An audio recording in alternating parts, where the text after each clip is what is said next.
Welcome to another episode of Life Lessons with Dr. Bob, where you'll hear highly accomplished and fascinating guests talk about the challenges they've overcome and the winning mindsets that have led them to great success. And now your host, Dr. Bob.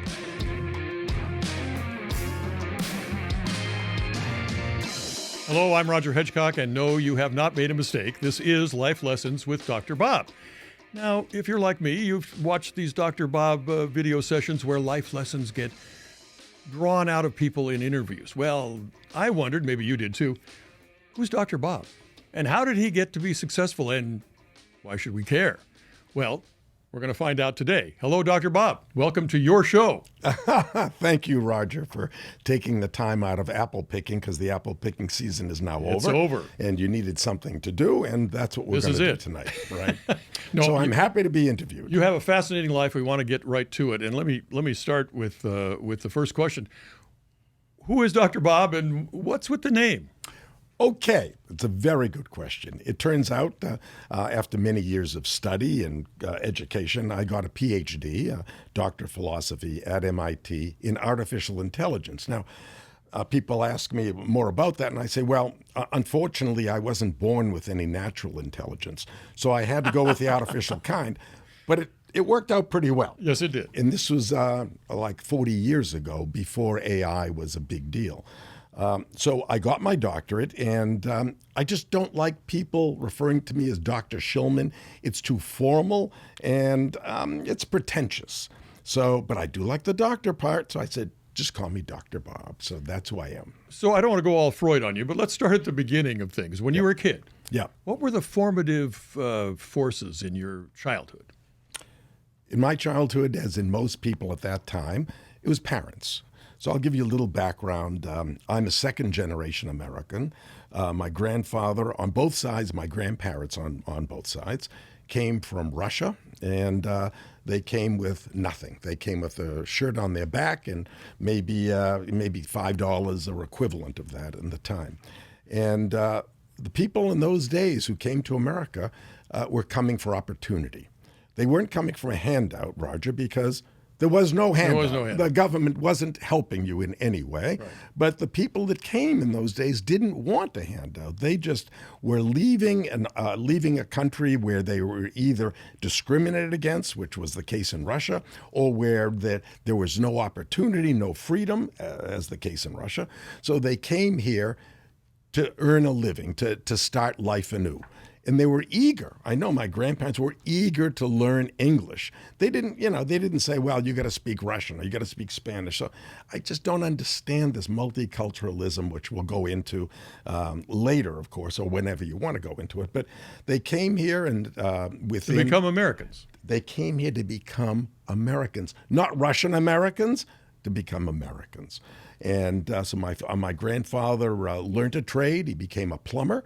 And made enough money to buy property and soon owned a fair amount of property. Unfortunately, he owned a large amount of property, 80%. He didn't own anything 100%. So when the Depression came and people couldn't pay their rents, he lost all the property.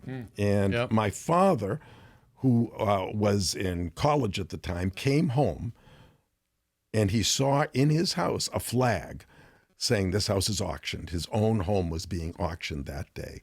And that caused my father, I think, to be very conservative. People who grew up in the Depression, when there was a scarcity of food, scarcity of employment opportunities, they became rather conservative in their life. And that's how I grew up. I grew up with a father who was hardworking. He was very smart. He was able to get into college. He got into Harvard University in the 30s, graduated from Harvard, and wanted to go to medical school. But in the interviewer asked him, obviously he had good grades and whatever, in chemistry, that's what he majored in, and in a condescending way, why don't you just become a plumber like your father? So that kind of experience, and my father was rejected at Harvard. He got in another medical school, but that rejection caused him mental anguish. I think he was depressed. He went through a mental breakdown for a while. I've been told it was before he was married to my mother. And then he opened a small store selling yarn, just a fabric store, basically. It was a unique store because the yarn that he sold was not someone else's yarn that he purchased wholesale and sold. He actually bought raw wool, sent it to a spinner to have it spun into the correct material for yarn, and then from there had it sent to a dye house where he gave them specifications, things that he had seen, different colors that he had seen when he was traveling. So he saw, and then he would pick up those skeins of yarn and he personally wrapped each skein of yarn. Personally, he had no employees. At one point, he tried to have employees, but he couldn't pay them enough a fair living, so he said no. So he did it all by himself. And I didn't respect this at the time when I grew up. I didn't understand how accomplished that was for somebody to run a store, a retail store, without employees and to be involved in the entire supply chain. So he kept that running. You wouldn't find it today. You wouldn't find it today. No, impossible. Yeah. And he did that for 50 years. Wow. He was able to make ends meet, feed and clothe his family. And I grew up in that environment. We weren't at all, we were, I think, lower middle class, probably. What part of the country are we talking about? This was in Boston area. Okay. And how about your mother? My mother was a lovely lady, right? And a loving mom, and she was supportive of my father. She would go and help in the store on Saturdays, and but she was a housewife, and that's the life I grew up in. And, although we were poor, we weren't dirt poor. We had food, we had a house that we had a mortgage on, of course, but my father never had a new car. And there are times when he didn't have a car at all. He used public transportation to go back and forth to his store in Dorchester. But I didn't feel poor. You know why? Because we lived in the neighborhood where everybody lived that way. All my friends, their parents worked hard and they didn't have money to burn. But even through all that, when people say, how did you learn about business, about life? It's through watching my father. Watching his perseverance, watching his honesty, how he treated customers. An interesting story. I was in the store Saturdays. I would help because Saturday was a busy day, and he'd have more customers than usual, and I'd help. And he had a policy of you should buy enough yarn, buy more than you need, because if you run out, we won't have the same dye lot. It won't match. And I'll take back anything that you haven't used. So that was the policy. Buy as much as you need, matter of fact, a skein or two more, and give it back if you don't use it. And a woman came in, and she wanted to return 2 skeins of yarn. Now, we're talking about 90 cents each skein, $1.80. Right. But I could see that this was not my father's yarn. These were from Woolworths. And the lady may not have known. And I took it back, and I said to my father, I said, Dad, these are not our skein. This is not our yarn. We shouldn't give her money back on something she didn't buy from us. And he said, Robert, give her the money back. She's a customer, and I don't want to lose a customer. That's the kind of dad he was.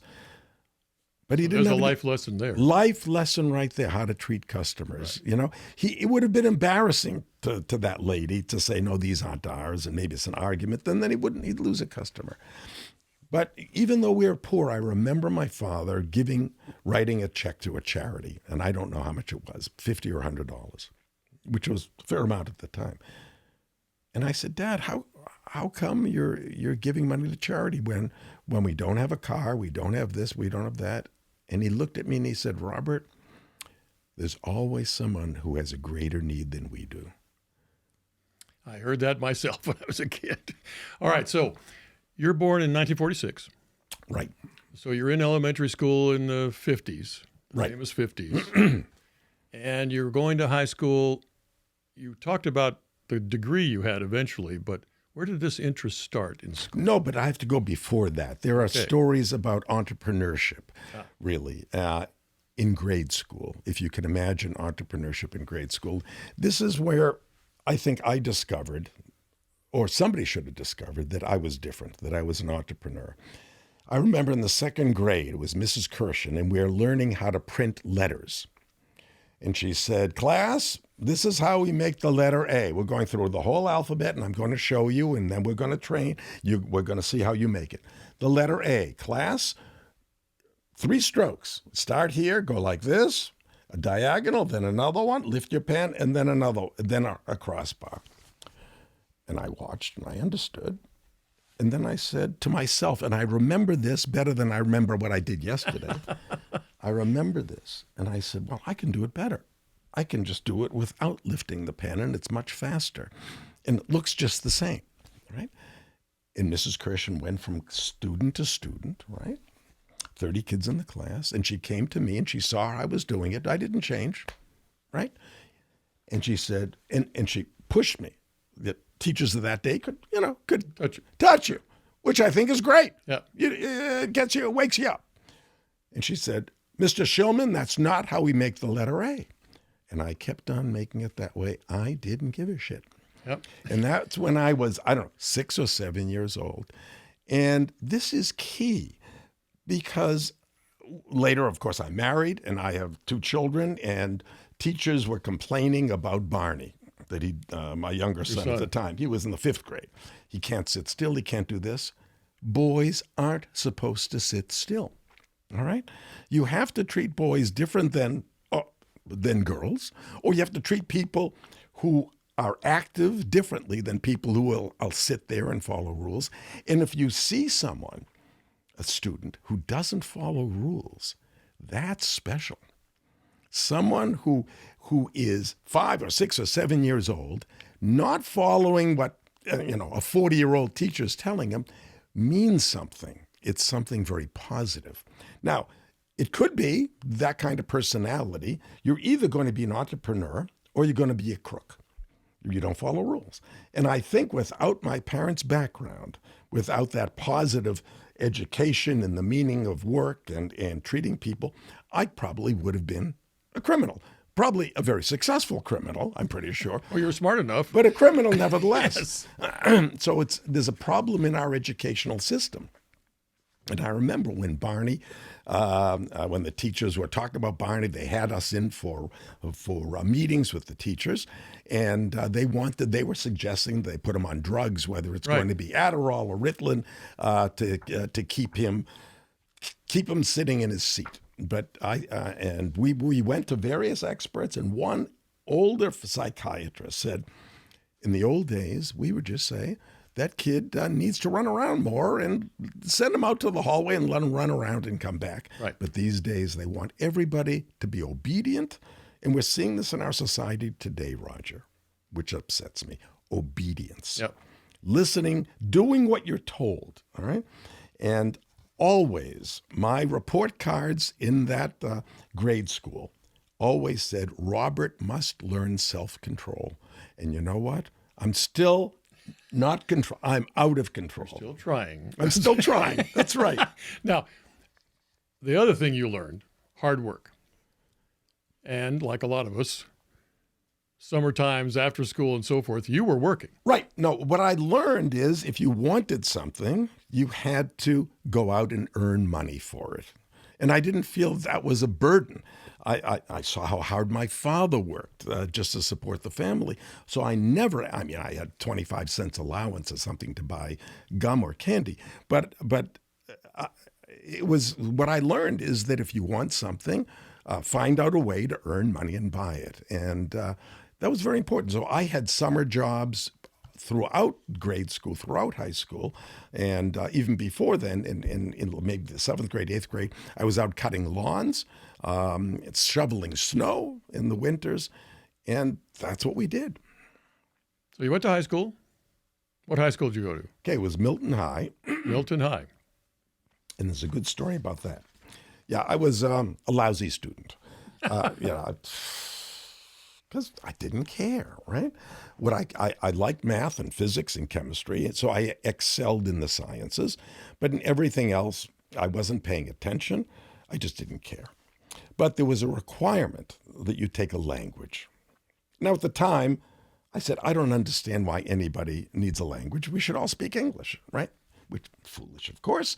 And knowing a language is a wonderful thing. So I look back on some of the opportunities that I've had, and I didn't take advantage. I just didn't care about French.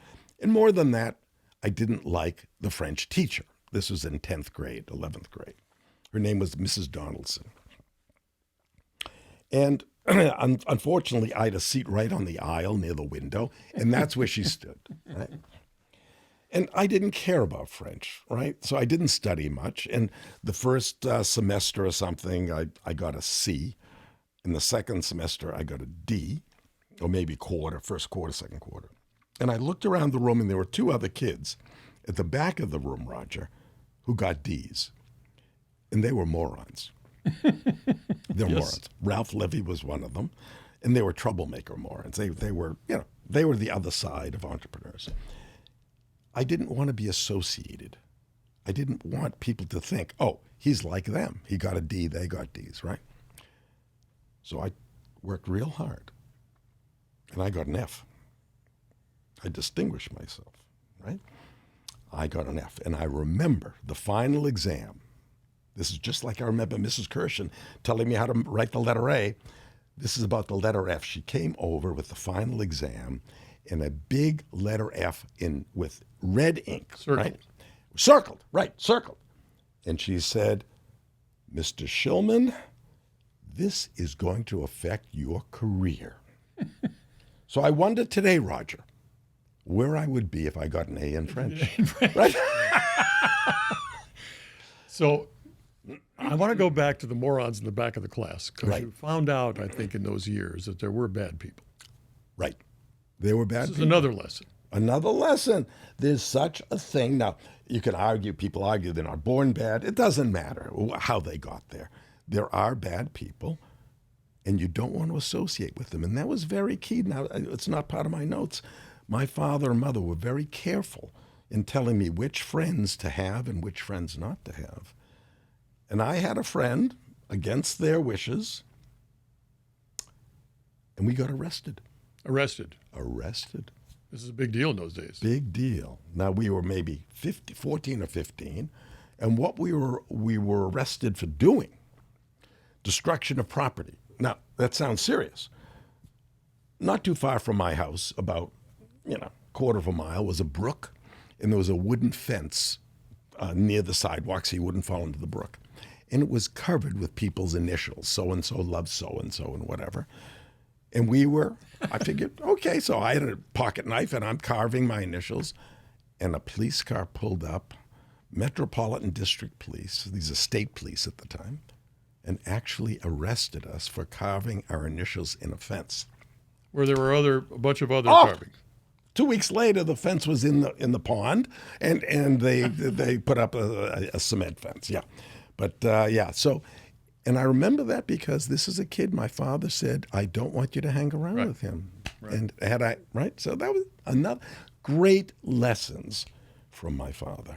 Let's talk about the academic career after high school, because you went on to get, as you mentioned before, some degrees. Right. Now that, thank you for asking about this, because directly directly associated with this F in French. Yes. And I'll jump back to the story. It turns out at MIT, to get a PhD, there's all sorts of requirements. One of them is to pass a language requirement. Uh-oh. I didn't know that. I was in the PhD program. I passed, all the entrance exams and all sorts of writing your thesis and everything. But there was a requirement, which now I think a language requirement can be computer language now. I think they've changed it. But then it had to be a foreign language. You had to have, and they were very flexible about how you met that requirement. Could be any language. It could be any language. It could be a passing grade in high school. Uh-oh. It could be a passing grade. It could be that you take a course at MIT, a language course, and pass that. I didn't want to do that. Or it could be, wait a minute, you can pass a test of your ability to read that language.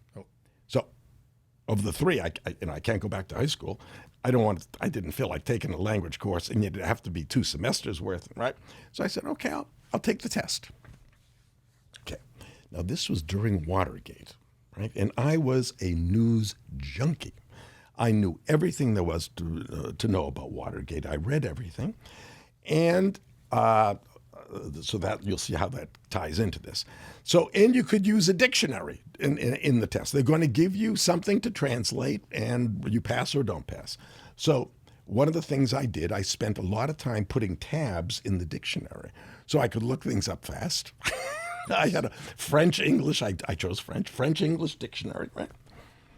But fortunately, when I went into the test, and it's proctored, there's people there, they passed out a newspaper. And it was a newspaper article from Le Figaro, which is a famous French newspaper. Right. And it was an article about Watergate. You knew it anyway. I could have written that article. You were lucky. So I was lucky, okay? And so I passed the language requirement with flying colors and got a PhD. But before MIT, how did I get into college? Because I had lousy grades. Yeah. Lousy grades, mainly C's. It was an occasional F, Great all A's in math, and college boards were excellent. And I didn't know what to do. It was, you graduate high school. I think kids still don't know what to do when they graduate high school. They want to go to college, but what to study? And my father, who used to, read the newspaper, said, there's lots of ads in the newspaper for engineers. You're good in science and technology. You should be an engineer. Go to engineering school. And in those days, you sort of listened to your parents, right? They were wiser than you. And it sort of made sense. Okay, I don't know what else to do, so I'll apply to schools in engineering. But given my grades, the only school that I could get into was Northeastern University. Now, Northeastern these days is rated very highly. It's one of the top schools that everyone in America wants to go to because it's in Boston. I don't know why, but it's a select school now. Back then, it was not. It was not. If you could pay the tuition, they'd let you in. It was pretty much simple, right? And it was a commuter school. In those days, I think only 10% of the students lived in dorms. The rest were blue-collar people, right, from blue-collar families who wanted to learn a trade, whether it's engineering or biology, rather good in science. Northeastern always had a very good reputation in science. So I applied to Northeastern. I got in, and my parents could pay for the first quarter as a quarterly system. They could afford to pay for the first quarter. And my grades weren't good enough for a scholarship. But fortunately, Northeastern had a program. They're one of the innovators in this. It's called Co-op, where you go to school one quarter and then you go to work. They find you work in your area or place of employment where you practice what you've learned. And it's called Co-op, and it's a cooperative education. Or they have a new highfalutin name, experiential learning. Experiential learning. And frankly, it's a great idea. It works. Because you get to see what this is all about. You don't have to wait 4 years and say, oh, I don't like biology. I don't like working in a lab, or I don't like being an engineer. You get to see and experience very quickly what it is you're learning and whether you like it or not. Did you like it? Well, I had to first get there, and I didn't have a car. My father, I remember the first day, these are things that stick in my mind, because I didn't care about learning. You remember, I happen to like certain subjects, and I remember my father dropping me off on Huntington Avenue in Boston and seeing these other kids in there. And I said, I guess it's time to get serious. It was just like that. I remember getting out of the car because I said, well, I don't want to be like one of these drones because, Northeastern, as I said, would take in anybody. So I said, I got to get serious. And I did. From then on, I'd go to class, take the MTA, the public transportation home, study no less than 8 hours every night. And I excelled. Except that I failed gym, another story. I would have been number one in the entire school. I was number two because of lacked a gym credit. What happened in gym? Well, Roger, I don't believe in exercise. Okay. And, this is a free-flowing conversation, so I'm going to give you my spiel on exercise. It's another life lesson. Another life lesson. Now, I say this tongue-in-cheek because all the studies show exercise is good for you. Well, you see, your body is made up mainly of mechanical joints. And as an engineer, I can tell you anything mechanical has a finite life to it. A certain number of beats of your heart, right? It's between 1 and 2 billion beats of your heart. And a certain number of movements of this, they call it repetitive stress injury. If you do something too often, you're going to injure it. Sure. So I think that exercise, which involves moving your body, is basically wrong. So I try to sit as still as I can, not move much. Yeah. And you don't want your heart to beat fast. People say, oh, you get your heart beat up. No. There are only 2 things, in my view, that are legitimate to raise your heartbeat up. One is a tax audit, and the other is fucking, okay? And those are the only 2 good reasons. 2 good reasons to get, hopefully you don't have I like the latter one. The latter one, that's the only valid reason to get your heart up. And right. Okay, so now we need to get back on track here. Yeah, where are we? So Exercise. you got a lot of degrees, though. You went from Northeastern to... Okay, yeah, that's a great story. So I graduated Northeastern, basically top of the class. And I had an interest in high-energy physics. By that time, by the way, your father's saying, finally, Robert's going to go someplace. Yeah, that's right. They were worried. My father, that's a story. My father used to complain to my mother that he thought I would be like Uncle Leo, which was my mother's brother, who was, a playboy and didn't get much done in his life. So my father thought he's an Uncle Leo, right? Thank God I wasn't an Uncle Leo, but there were early indications that I might have been, so he wasn't entirely wrong. So I graduated Northeastern, and I decided to go into high-energy physics, which is the study of atoms and whatever. How did you decide that? It's kind of an esoteric thing to decide. That's true. And I decided it because one of my co-op jobs was working in the Harvard cyclotron laboratory in Cambridge, where these were physicists basically trying to understand the universe. How do these pieces all fit together, and how was the Earth made? All of this comes from physics, right? So through my experience working at co-op jobs, I said, I can relate to these guys. They're very smart. So I applied, and I got into Cornell, which is one of the top 2 or 3 schools for high energy physics, and that's in Ithaca, New York. And it was a great school. And I was at the same time I had earned a National Science Foundation Fellowship for Excellence, so I was getting money in that way. I was also a TA, a teaching assistant, in a course that I was taking. The professor said, I need your help. In a course I was taking, he had me grading other people's papers. Wow. Right. So I always had a good brain. Now, it's older. It's not as, I used to be smart. I used to be very smart. Now, during this time, it was during the Vietnam War. You got to register for the draft. Of course, when you're 18, you're registered for the draft.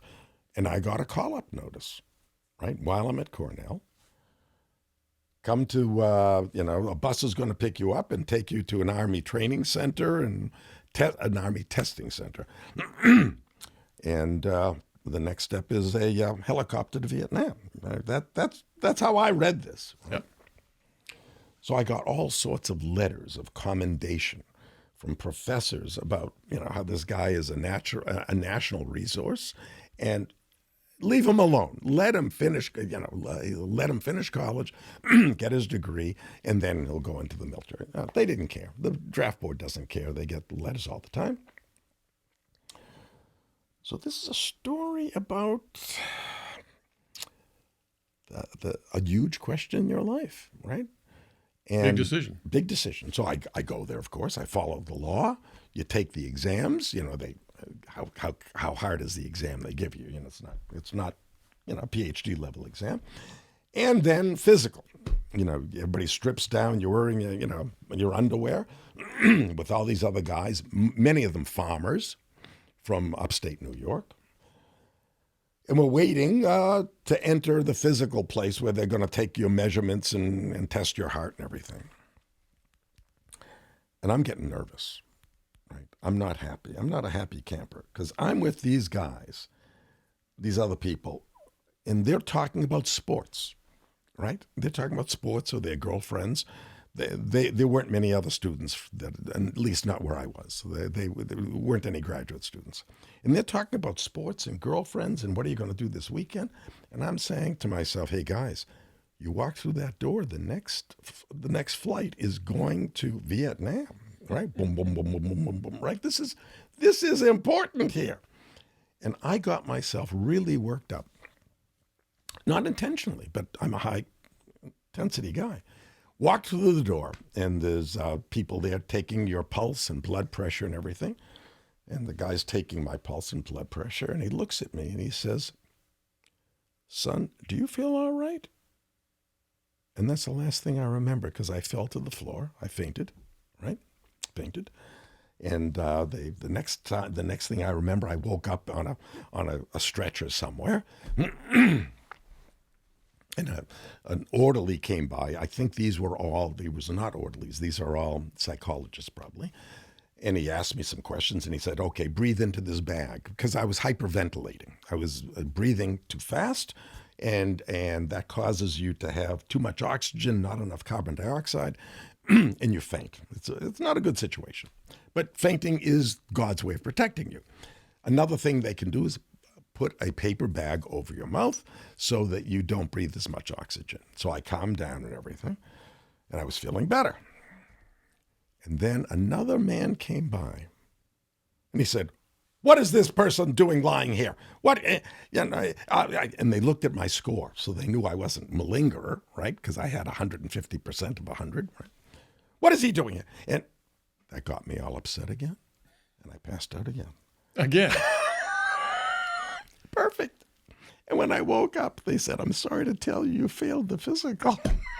Sorry. Yeah. You're not going to Vietnam. Right? So that is the story. So it's a blessing that I went to Cornell, because if I wasn't at Cornell, maybe I would have ended up being a captain in the military and shot in the jungle of Vietnam. Besides, I was going to describe to them that I can't go to the jungle because I break out. I get poison ivy. You don't want to send me there, right? So that is my story about Cornell. So right after that, though, I can hear your father now saying, wait a minute, he's doing very good here. He's going to be a teacher. He's going to be a professor. Right. That's exactly my father's goal for himself when he was younger, was to be a professor. And he wanted me to be a professor. I didn't know that at the time, right? So getting back to Cornell, I discovered by talking to older people, and this is very important, this is a key element of part of my success. I've always, of course, I have people of my age that I talk to and go out with and whatever, right, of your contemporaries. But I also spent time with people 10 or 15 years older who have been down the road a little further.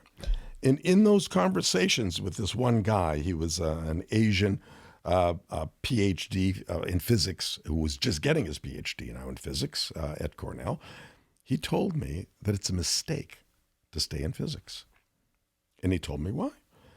That there aren't many job opportunities for physicists.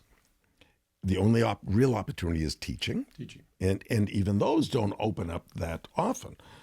And I also realized from a year at Cornell that the best I would be is a mediocre physicist. I could get to be a physicist, but I wouldn't be great.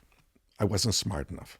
Physicists of all the sciences that I know about, you have to be an expert in math and an expert in physics. And I just knew I wasn't smart enough to be an expert. So I transferred I transferred to MIT in engineering, in electrical engineering and computer science. And what was the goal then? Because if you're not going to go into teaching, then what was the goal when you went back to engineering? Well, at least I knew that engineers, there were were lots jobs. of opportunities for engineers, right? You can design missiles, you can design computers. There's lots of jobs for engineers. And although Cornell's a beautiful campus, it's remote. It's really remote. And in the winter, it's really cold. Right? So I said, okay, I'm out of here. So Cold at MIT, too. It's cold at MIT, too. Right. That's true. But at least there's more restaurants. Ithaca has Pop's Place and one other. And, I knew that Cornell wasn't right for me. The first time I went into Pop's Place and I ordered a corned beef sandwich. All right. And here's what I got. I got a sandwich made with Wonder Bread. First of all.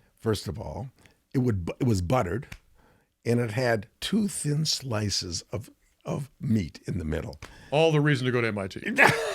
And I said, this is going to be a tough year. I remember saying, this is their idea of a corned beef sandwich. I mean, I'm used to a deli where, it's a sisal bread or light rye, and it's packed like this, and there's, spicy mustard. And I said, no, this is not a place for me. So MIT. And then you came back to entrepreneur. You came back to this restlessness. You came back to this, I'm not just going to be somebody's employee. Right. So how did that happen? Okay, well, MIT was a wonderful experience as a graduate student. Great professors and it was great, just great facilities. And I decided initially when I went to MIT, I was studying neurophysiology from an electronic standpoint. Electrical engineering is involved in your brain. I mean, there's signals going back and forth. And the goal then of many people was to understand how the brain works. And after about 2 years of that, I came to the conclusion that only God understands how the human brain works. It's far, far too complex for humans to understand, at least at these stages. You can stick probes in, you can do they can certainly map your brain. This is the optical part, this is where they control speech, and they know that because people get in car wrecks or motorcycle wrecks, and they can't speak, and they see what part, right? So they know the general structure of the brain, but I think to this day, they do not understand where memory is, how you remember things, where it's stored, how you figure things out. Now, artificial intelligence, the goal of artificial intelligence isn't to build machines based on humans. It's to build machines that can mimic the output of humans, what humans do, not how they do it. So the AI routines that people write today, including in my company or anywhere else in the world, have nothing to do with how the brain operates, but they mimic what humans do. So they can make sense out of letters and numbers and read barcodes and know what a face is, recognize faces. So artificial intelligence, which is the field that I eventually became an expert in. So how did you transition from the brain to artificial intelligence? Right. So I after spending 2 years sticking probes in the brains of frogs and cats, which I didn't like anyway, right? I didn't like that. I don't like experimenting with animals. I decided to join a different group called the Cognitive Information Processing Group at MIT, whose goal was to build machines that emulate what humans do. Not necessarily the same way that humans do it, because we don't know that. But if you had a human in one room and the machine in the other room, and they were supposed to do a task, they could both do the task just as well, right?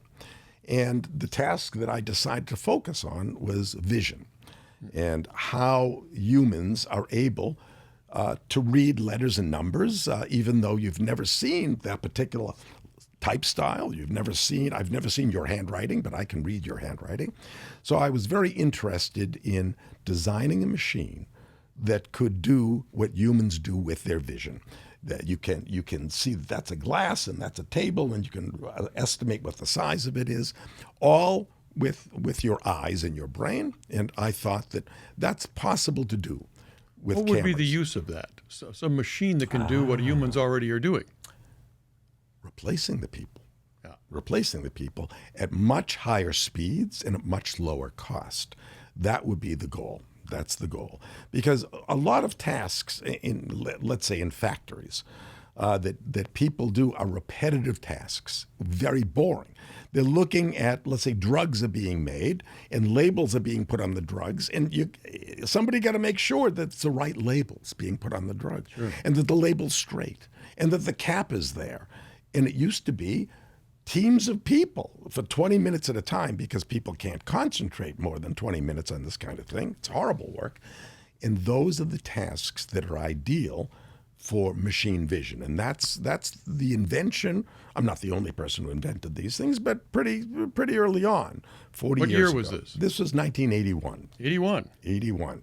When I started the company, based on my doctoral thesis, which was figuring out how humans are able to determine letters and numbers, and I was able to write a computer program that would do that. You'd have a camera aimed at a piece of paper, and it would read those numbers as well or better than a human. Faster. And I wrote a particular paper that was published. It's called Why a Y is Not a V. Why the letter Y is not a V. The company's called Cognex. What does that mean, Cognex? Well, it stands for Cognition Experts.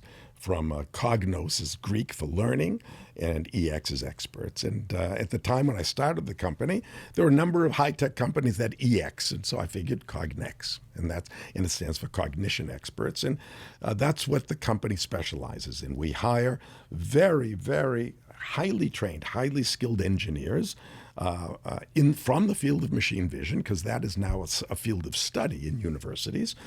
And I think Cognex has the greatest number of these of assemblage of anywhere in the world, including governments. We have about 40 PhDs. And what are the practical things that your company does? Okay, let me give you an example. First of all, I'll describe what the product is. The product is about the same size as your cell phone. It has a camera similar to a cell phone, except more advanced, and it has a processor that takes the image that the camera gives it and runs it through extremely sophisticated software at very high speeds to come out with an answer. And here's the kind of thing that it does. When a car is being made at, let's say, a Tesla plant, right? And the body is moving down the conveyor line, and the robots are going to pick up the windshield and put it into the car, all without humans. Well, the robot is taught the windshields are about over here, but they're never exactly where they're supposed to be, all right? And the robot is going to reach over and pick up that windshield at the center of gravity, where it doesn't know where that is yet.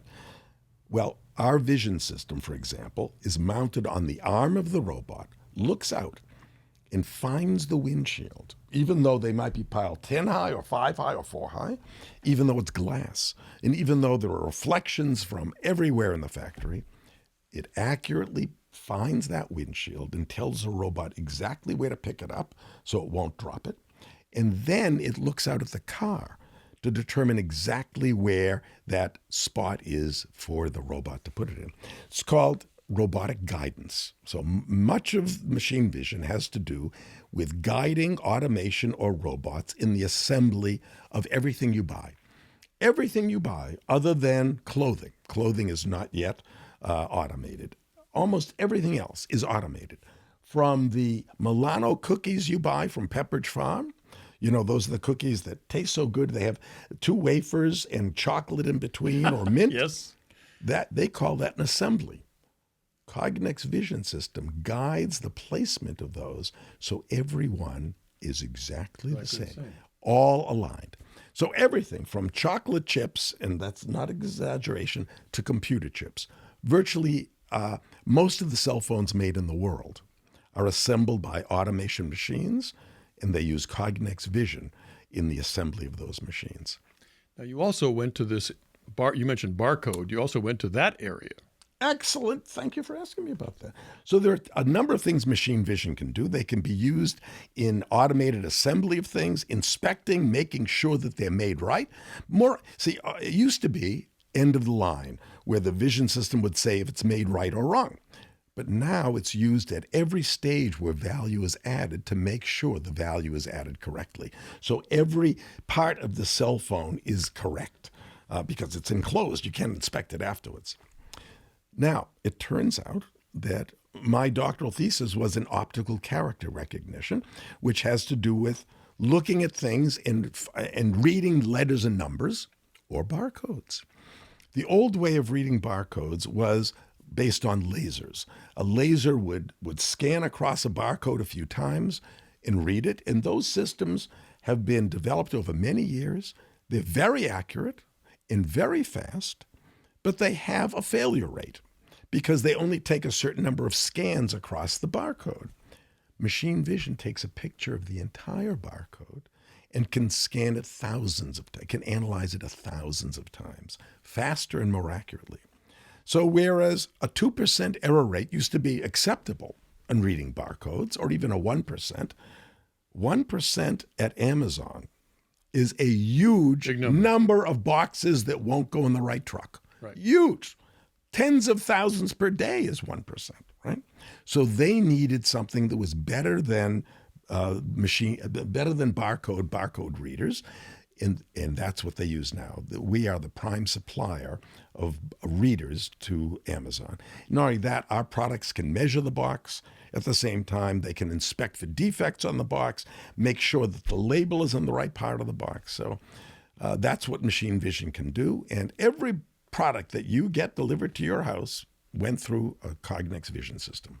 This company's been very successful, right? Yes. Amazing. You've made a lot of money. It's been, my mother wouldn't have even predicted that it would be this successful. And she was an optimist. Did your father get to see this? You know, that's a sad, the answer is no, unfortunately. He saw me start the company, but he didn't see it successful, no. And you know, success isn't overnight, and that's a good thing. Yeah. I want to talk about that for a minute. Yeah. You know, there are entrepreneurs, I think like Zuckerberg or whatever. There are a number of entrepreneurs who've made billions of dollars in a short amount of time. And I think that's terrible. It's better than not making it, I suppose. But it's so much better to have a longer time frame over which you can enjoy what you're doing. And there is a problem with being rich too soon. And that is a problem of failed expectations. What does that mean, failed expectations?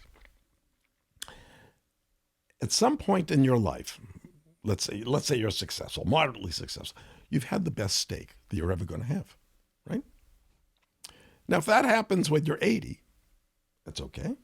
But if it happens when you're 20, it's lousy because every steak for the next 60 years is not going to be as good as the one you had. Right? So getting everything you want too soon is very disappointing, right? It's called the failure of expectations. And money doesn't matter, right? It doesn't matter. You've had that best steak. I have friends who are into wine. Guy, Tony's son, California, of course, really into wine.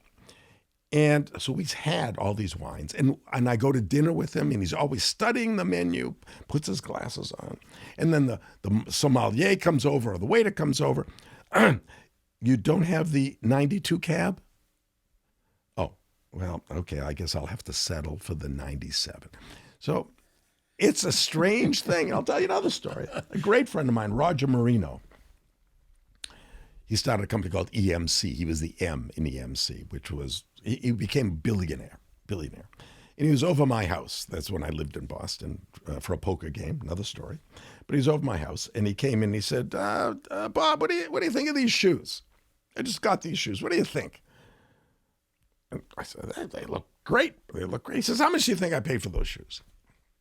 And at that time, you know, that shoes, men's shoes, really good ones were $200, $300 for men. I said, $300. He said, $5,000. $5,000 for these shoes. He said, I had them custom made in London. There are shops in London where when you're there, they measure your feet, standing, sitting, CAD, CAM, whatever, and they custom-made shoes, $5,000. And you know what he then said to me? Florsheim's are more comfortable. That's a great story. Okay, so you're at MIT, and you're thinking about there's this thing now. You want to take your knowledge and make the product that you're talking about. How did that actually happen? You know, it's a great mystery to people. How do these things actually happen? Mm-hmm. How did Amazon happen? How did Facebook happen? Mm-hmm. How did Cognex happen? Mm-hmm. Well, I did come up with this technology, and at that time, there were numerous magazines. One that I can think of called Venture Magazine. The publisher actually lives not too far from here these days. Elderly gentleman and his wife, a great guy. But I was reading this Venture Magazine. It would come out every month, and it would talk about all the successes of new companies. And, that gives you the impression that all new companies succeed. It's just not true, of course. But thank God I didn't know that. And it seemed easy. They tell the stories of success. They never went back and told the story about what happened to the company. It was always, it succeeded in getting venture money, and it succeeded in getting its first product out. But that's where they left off, and that was their strength, talking about new company startups. And it's a good thing I never went to business school, because then I would have learned the complexity of starting a business, growing a business, running a business. So I didn't. I just knew that I had some great ideas, and I wanted to build a better machine for reading letters and numbers. Now, at that time, factory automation was not an application that was around. It was only in law offices primarily, where there are lots of typed documents that they want to get into computer form. Now, maybe they started in computer form at someone's office, but then they ship the documents and the next office wants to get it into computer form. And those are called OCR readers, optical character recognition reading machines. And they had paper handling. You'd load the paper and it would try to read them. And I figured I could build a better machine, or I could come up with better algorithms, and that I would license those algorithms to the companies that make those machines. I didn't want to go into the machine building business. So I said, I think I can do this. I'm going to hire a few people and put my knowledge and experience to work, coming up with an algorithm that could read anything, and it could read it very fast. So I started, I rented a small office, and I put my life savings, $86,000, behind the company. And for that, I bought a computer system for Wait a minute, you saved $86,000. In those days, that's a big number. It's a good point.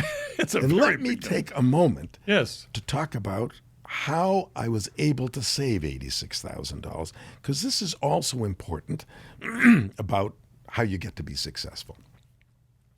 I was always frugal. And I never felt poor. And the key to not feeling poor is to spend less money than you make. That's so key. Most people don't get it. So simple, and they don't. So simple. Spend less than you make, and pretty soon you'll be saving money. And and not only that, you won't have to be worried all the time because you have a bank account. Well, I wasn't making much as a researcher at MIT or a professor for a year or two at Tufts University, but there was some income coming in, and I consulted in this field. But most importantly, you can't make more than what you're worth at that time, so that's constrained, but you can spend less. And how did I get to spend less? I found a way of living for free. And People want to know about this, by the way. Right, how to live for free. It's relatively easy. You're willing to trade your work for rent free. And what I did, I found when I was still at MIT, there was an office that would help students and faculty find housing. It's just easier, right? And here's housing in Brookline, here's housing for sale, housing for rent, and here's housing in exchange for work. I said, oh, that's good. And I opened it up, and one of the descriptions was to be a dorm parent in a dormitory of the Berklee College of Music. This is not Berkeley, California. This is downtown Boston, which is a jazz school, very well-known jazz school. And they had a building, they have a number of buildings, but one building in downtown Boston was a dormitory. The first 2 floors, the first floor was a cafeteria, then some lab spaces or practice rooms. And above that were about 5 or 6 floors of a small little live-in dorm rooms. Not equipped with kitchens or anything, just rooms for the students to sleep and to study. They didn't have these suites that they now have in colleges. And they needed on every floor an adult or a couple to keep the peace, because kids go crazy, especially jazz. These are jazz musicians and whatever.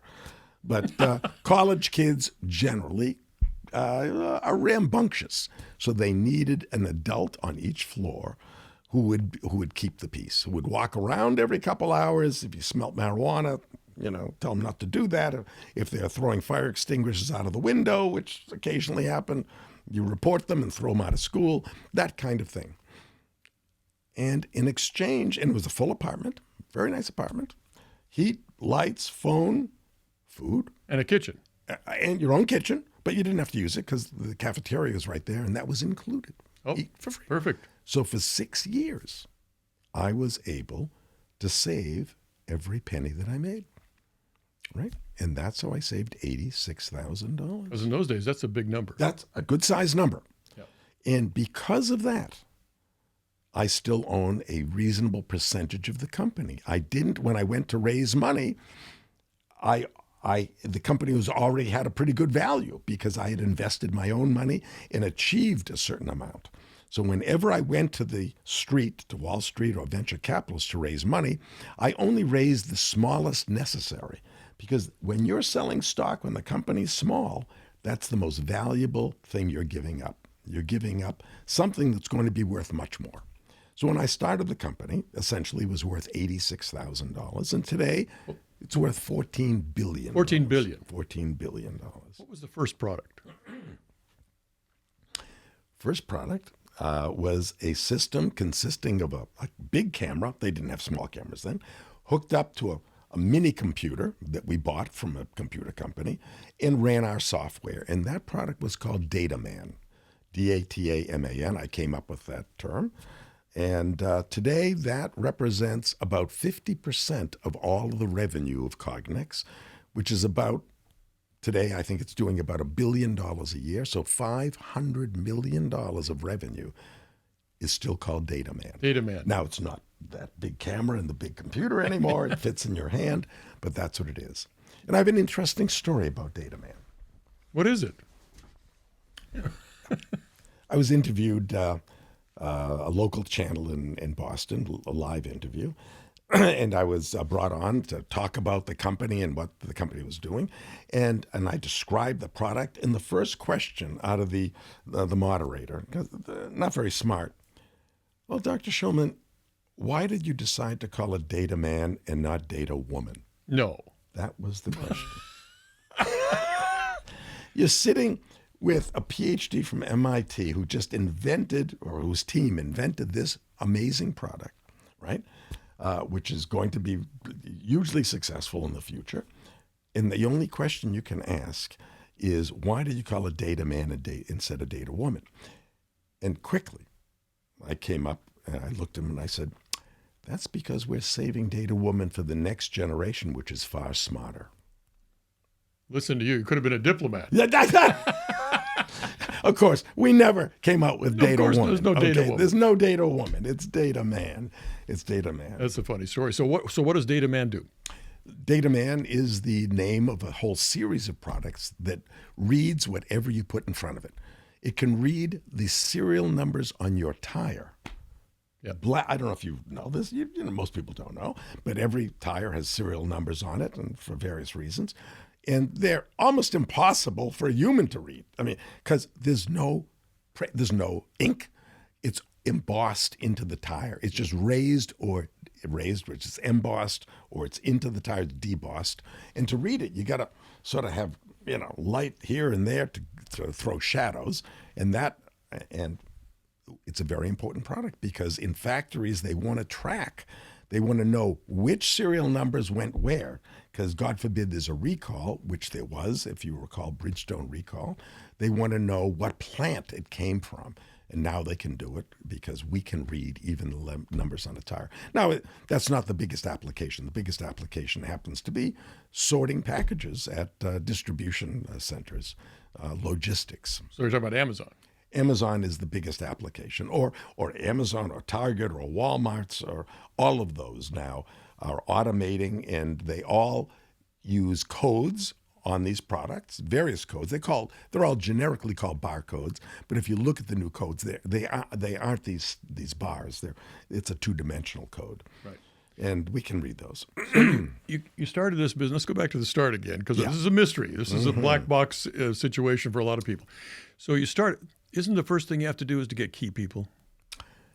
Very important to get key people. And I'm glad you asked that question. So where do you get key people? First of all, I didn't have an HR department, right? It was just me. Yeah. So I printed up flyers and posted them. I went to every building at MIT, and there are many of them. On every floor, there were bulletin boards. You know, there was no internet. There's no there's no monster.com to go to hire people. There's bulletin boards. So I went on every floor with thumbtacks, I remember, and I had them printed on, sort of nice stock, red stock with black lettering, and it said, "Come play with our toys." Because I know engineers, right? You don't excite them by a higher salary necessarily, or by it's what kind of computers and what are they going to be doing, and that's what it said. Come play with our toys, and at the end, free 10-speed bicycle. So this is very important. Free 10-speed bicycle. Free 10-speed bicycle. Now, at that time, computer programmers. This was before. Now everybody has a 10-speed bike, right? But then it was a special big deal. It was a big deal. Not because it was so expensive, but it was novel. I don't know why. And riding around Cambridge, what do you need a 10-speed bicycle for? On skinny tires. What you really want is balloon tires so you can go through the goddamn potholes, right? But at any rate, so I met somebody referred to me to this young engineer, a student, a PhD student. His name was Bill Silver, and he's still around, thank God, Bill Silver.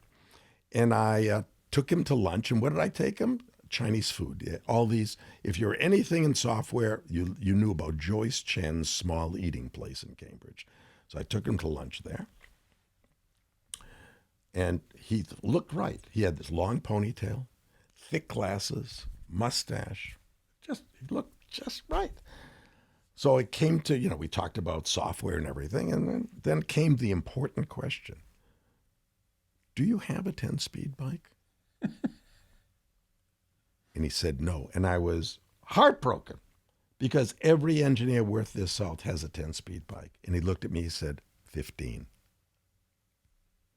And that's the guy. He is the guy. He is the guy. And he is still with the company 41 years later. What did he do Brilliant. that contributed? Brilliant. Okay. First of all, and it's not just because a lot of people use the term brilliant. Oh, this is brilliant. I taught at MIT, so I know brilliance.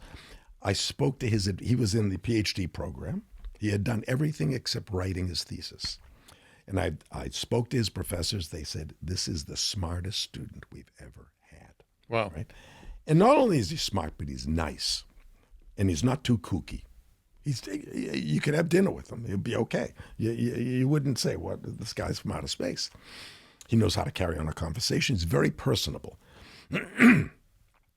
So he joined the company, right? And I used to go home every Friday night to my parents. They lived in Milton. I was living in the dorm, of course. And we talk about how my father's business was doing, how's my business doing. And this is about the end of the summer. Bill's there for the summer. It's a summer job. He's going back to MIT. That's what he told me. And I reported to my parents. I said, great news. They said, what's that? I said, Bill Silver has decided to stay with the company. He's going to drop out of college. My father was upset. What do you mean he's dropping out of college? And my mother said, you let him finish school. Right? And I said to them, I said, Mom and Dad, you go to school for opportunity. If the opportunity comes before you finish school, you take the opportunity, right? And Bill Silver was smart enough to tell his parents the same thing, because they gave him the same advice. You're special. You should finish your D thesis. And Bill Silver used these words. He said, Cognex is here now. MIT will still be there later if I need. I can always go back. But this is an opportunity, and it changed his life. He's now not only happy, but he's also a multi-millionaire, because we were very generous. I gave him a lot of stock options. So yes, he doesn't have a PhD. He can still call himself Dr. Bill if he wants, right? And it doesn't bother him in the least that he doesn't have his PhD. Bet not. It's a great story about opportunity and taking it. And the comparison is, there was another very bright engineer, Peter, I forget his last name, call him Peter. And he was there for the summer. And then at the end of the summer, I said, Peter, you're doing great here. Well, here's what the company's going to do. And he said, well, thank you very much. And he joined the Peace Corps. Okay. So some people recognize opportunity and others don't. And life, I think everyone, and of course there are certain exceptions, but in America, if you get out of your basement and get beyond the keyboard and interact with people, you will find opportunities. And if you're smart, you'll know which ones to take.